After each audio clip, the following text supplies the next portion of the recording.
Economic नई policies की हमको ज़रूरत क्यों पड़ती है? नई पॉलिसीज़ की ज़रूरत हमको तब पड़ती है, हम इकोनॉमिक में एक चैप्टर पढ़ते हैं 1991 से एक रिवॉल्यूशन चालू होता है। ये रिवॉल्यूशन किससे रिलेटेड होता है? ये रिवॉल्यूशन रिलेटेड रहता है क्योंकि हमने क्या किया, पिछले कुछ सालों तक हमने अपने आप को बांध के रखा हुआ था। बांध के रखे होने का मतलब क्या था? बांध के रखे होने का मतलब ये है कि हमने अपने आप को आगे नहीं बढ़ने दिया। तो इस जगह से अगर हम अपने आप को आगे नहीं बढ़ने दे रहे थे तो उससे हमारे देश में कुछ प्रॉब्लम्स होने लगी, जिसके बारे में हम अभी डिस्कस करेंगे। पर ये प्रॉब्लम्स होने लगी, इन प्रॉब्लम को सॉल्व करने के लिए न्यू इकोनॉमिक पॉलिसी बनाई। ये पॉलिसी का फॉर्म कब हुआ? 1991 में हुआ। इस पॉलिसी का मेन उद्देश्य क्या था? जो मैंने आपको बोर्ड पे लिखा हुआ है, एक बार पढ़ के बता देता हूँ। इस पॉलिसी का मेन उद्देश्य ये था, economic reforms are the long term dynamic contribution of policy and programs for the speedy growth, efficiency in a production and making a competitive market. हमने नई पॉलिसीज इसलिए बनाई हुई है क्योंकि हम दोबारा से रिफॉर्म करें, यानी कि हमारा ये काम नहीं था कि हम 90 को 95 कर दें, नहीं, हमारा काम ये था जो हम यहाँ पर हम 60 में जी रहे हैं उस 60 को क्या कर दें, 90 बना सकें, यानी हम जिस जमाने में जी रहे हैं उस जमाने जैसे चल सकें। तो हमने क्या किया, इकोनॉमिक रिफॉर्म्स किया, दोबारा से उसी चीज़ को बिल्डअप किया है। और हमारा जो लॉन्ग टर्म गोल था वो क्या था, हम चाहते थे बहुत ज़्यादा कंट्रीब्यूशन करें, हम अपनी पॉलिसीज़ को चेंज करें और इस प्रोग्राम्स इस तरीके से प्रोग्राम करें जिससे हमारी ग्रोथ हो, और केवल ग्रोथ ना हो, हमारी ग्रोथ कैसी हो, स्पीडी ग्रोथ हो, यानी बहुत तेज़ी से हम आगे बढ़ें। क्योंकि धीरे धीरे क्या हो रहा था कि हमारा देश डूबता हुआ जा रहा था, क्योंकि हम किसी के साथ व्यापार ही नहीं कर रहे थे। तो हमारा देश क्यों डूबता जा रहा था, ये बात मैं आपको बताऊँगा। और इनका जो मेन उद्देश्य था, न्यू इकोनॉमिक पॉलिसीज 1991 का एक ही उद्देश्य था कि हम स्पीडी ग्रोथ करें और हमारा जो भी कंट्रीब्यूशन हो वो इस तरीके से हमारा प्रोडक्शन हो और हम भी दुनिया में कॉम्पिटिटिव मार्केट में आए। बात क्लियर है? तो हम भी क्या चाहते थे कि हम भी कॉम्पिटिटिव मार्केट में आए। तो देखो हमारे क्या क्या कारण रहे जिसके कारण हमको यहाँ पर आना पड़ा।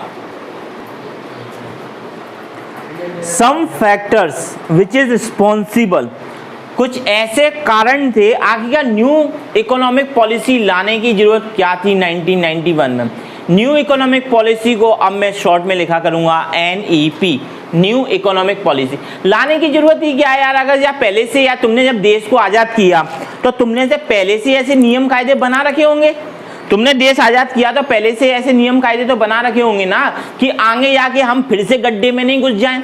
जब दुनिया भर के संविधान को तुम लेके आए, सारी चीज़ों को तुम लेके आए, तो कम से कम इस फैक्टर को तो अच्छे से समझा होगा कि हम दोबारा से गड्ढे में नहीं घुस जाए।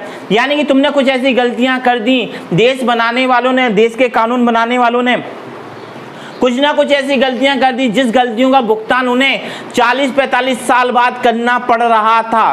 क्या होता है, बार बार बताते हैं कि 6 महीने का खाना बचा है, 1 महीने का। जब वो दिन थे जब हमारे देश में 7 से 8 दिन का ही खाना बचा हुआ था।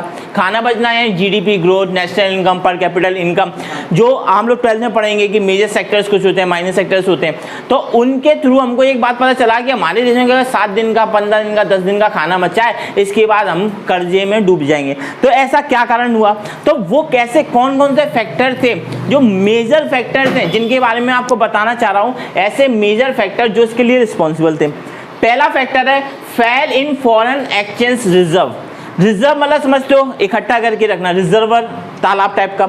तो भैया फेल हो गए हम, किस चीज में फेल हो गए, गिरने लगा हमारा फॉरेन रिजर्व। क्यों हो गए, चक्कर क्या हो गया, हम दूसरे, अब एक बात बताओ, तुमने एक जगह नया घर लिया, नए नए सेटल हो गए, तुम्हें तो पता है कि आगे जाके तुम करोड़पति अरबपति होने वाले हो।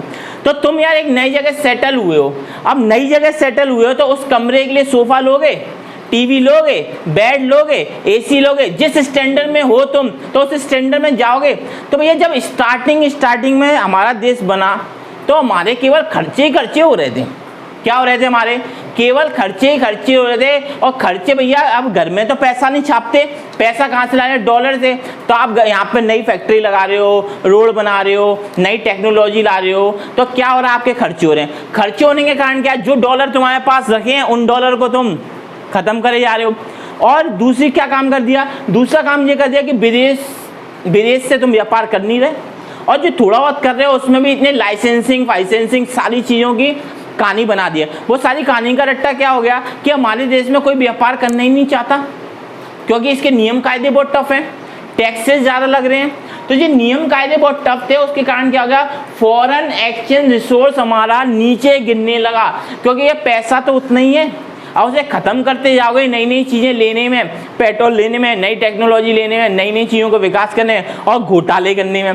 तो ये सारी चीज़ें करने में अगर आप लेते जाओगे तो आपका फॉरेन रिजर्व क्या होगा, डूबने लगेगा। पहला कारण क्लियर है, सबको क्लियर है। Second, failure of public sector. देखो इकोनॉमिक्स में इसके साथ साथ आपको पढ़ा ही रहा हूँ, तो मैंने इकोनॉमिक में बताया था कि पब्लिक सेक्टर का फेलियर क्यों है। क्योंकि पब्लिक सेक्टर गवर्नमेंट ने क्या कोशिश किया कि भैया 17 ऐसे सेक्टर रखे जिनमें बाहर के लोगों को आने ही नहीं दिया। बोला अब जब बाहर के लोग, मेरे को बिजनेस स्टार्ट करना है तो 17 सेक्टर में मैं जा नहीं सकता, उन 17 सेक्टर्स में मैं बिजनेस कर नहीं सकता, और जो कुछ बचा हुआ है उसमें तुमने बहुत सारे रूल्स रेगुलेशन लाइसेंस वगैरह ये सारी की सारी चीज़ों की आपकी ज़रूरत है। तो भैया क्या हुआ, धीरे धीरे प्राइवेट सेक्टर दूर भागने लगा। तो भैया और क्या होगा, अगर पब्लिक सेक्टर, तो आप जानते हो पब्लिक सेक्टर यानी कि राम भरोसे, यानी कि उसमें काम कैसे होता है, राम भरोसे काम होता है। आज हुआ नहीं हुआ तो 6 महीने या 2 साल बाद, मतलब जो काम आज हो जाना चाहिए था वो काम हो रहा है 3 साल बाद। याद होगा आपको, बहुत सारी चीज़ें ऐसी होती हैं। तो पब्लिक सेक्टर्स में सही काम नहीं होना रीजन और क्या रहा, मैंने आपको इकोनॉमिक्स में बताया था कि एक्सेस ऑफ स्टाफ, यानी हमने क्या कर दिया, स्टाफ को बहुत ज़्यादा बढ़ा दिया। पब्लिक सेक्टर गवर्नमेंट कंपनी है, जरूरत है हमें 4 लोगों की, हमने 14 लोग रख रखे हैं, एक्स्ट्रा बर्डन बढ़ा रहे हैं, इसलिए पब्लिक सेक्टर फेल होने लगा। हाई फिस्कल डेफिशिएंसी, तो हाई फिस्कल क्या है, बहुत बड़ा सा, भैया बहुत बड़ा सा नहीं, इसको बात आप समझो।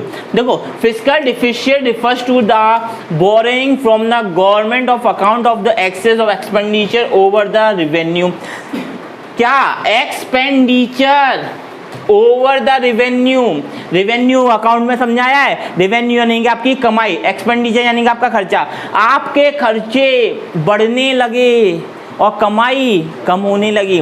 जैसे जैसे आपके खर्चे बढ़ने लगेंगे और कमाई कम होने लगेगी तो क्या फर्क पड़ जाएगा, आपके खर्चे बढ़ने लगे, आपको ज़्यादा, जैसे आप कमाई कर रहे हो, जैसे मैं और मेरा एक स्टूडेंट है शुभम, तो यार मैंने यार आप देखो, मैं आपको पहले एक यार एग्जांपल देता हूँ, मैं और शुभम, हम दोनों यार, मैं कमाता हूँ 50,000 रुपये और शुभम कमाता है 40,000 रुपये।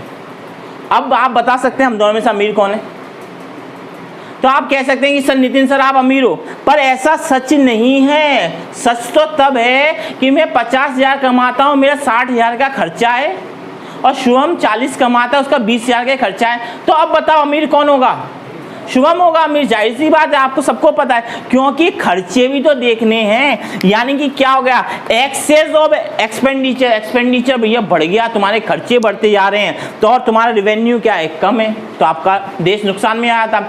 Deficit in balance of payment, जब हम बैलेंस ऑफ पेमेंट, जो भी अकाउंट की टर्म है balance of payment, balance of payment का मतलब होता है कि कितना आया और कितना गया। बैलेंस ऑफ पेमेंट का मतलब होता है कि कितना पेमेंट आया है और कितना पेमेंट गया है।